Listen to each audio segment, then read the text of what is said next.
Good morning, my dear students. In this lecture today, we will discuss about the very first chapter from the book Hornbill, and the name of the chapter is The Portrait of a Lady, and the author of this chapter is Khushwant Singh. The story, The Portrait of a Lady, depicts the bond of the familial relationship between a grandmother and her grandson. The grandson, that is the author Khushwant Singh, lives with his grandmother in their village house. His parents have moved to the city, and for the time being, he is under the guardianship of her widowed grandmother. She is a pious and beautiful woman, even though she has grown old and wrinkly. She moves slowly with slumped shoulders, but is in constant mode of spiritual and religious enchantment. This gives her an air of calmness that the author likens to that of snow-capped peaks under the winter sun. The author studies in a school attached to a temple, so the grandmother escorts him to it and spends her time in religious devotion until the author finishes his school day. In the evening, they both return home and feed stray dogs along with their journey.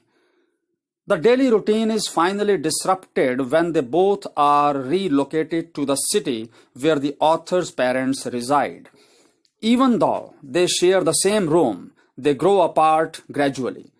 The author is enrolled in an English medium school where he learns science and mathematics in place of religion and spirituality. He also starts taking interest in music, which is a taboo for the grandmother. Unable to digest all these changes, the grandmother isolated herself. She fills her time in spiritual endeavors and tending to the sparrows that visit their city house. The grandson then moves to university and is given a separate room. This further alienates the two. As time goes by, the author decides to move abroad for higher studies. This made the grandmother even more upset. The author's stay would last for 5 years. So he assumes that it is perhaps his last meeting with his grandmother because she might not be able to survive by that time. Still, both say their warm goodbyes to each other. When, after 5 years, the author returns, he is pleasantly surprised to see his grandmother lead the welcoming party. Back at home, she keeps busy with her sparrows.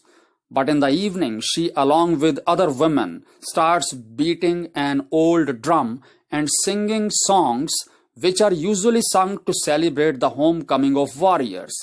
Then, after the strong requests of the family members, the grandmother stops her singing. Then the very next day, the grandmother falls sick.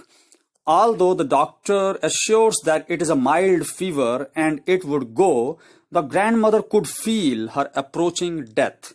She asks to be left alone and devotes herself to prayer and appreciation of God. Suddenly her rosary drops to the floor as her soul departs to the heavens. The funeral is arranged, and the dead body of the grandmother lies in the veranda. At that time, thousands of sparrows gather around the dead body. They mourn her death by not eating the breadcrumbs thrown to them by the author's mother. And then they fly away as soon as the dead body is carried away for the cremation. So, dear students, this is all about the story of the chapter, The Portrait of a Lady. Now you try to write the summary of this chapter in your own words in the practice notebook. In the next lecture, we will discuss about some more important topics from this very first chapter, The Portrait of a Lady. Till then, stay home, save lives. Thank you very much and namaskar.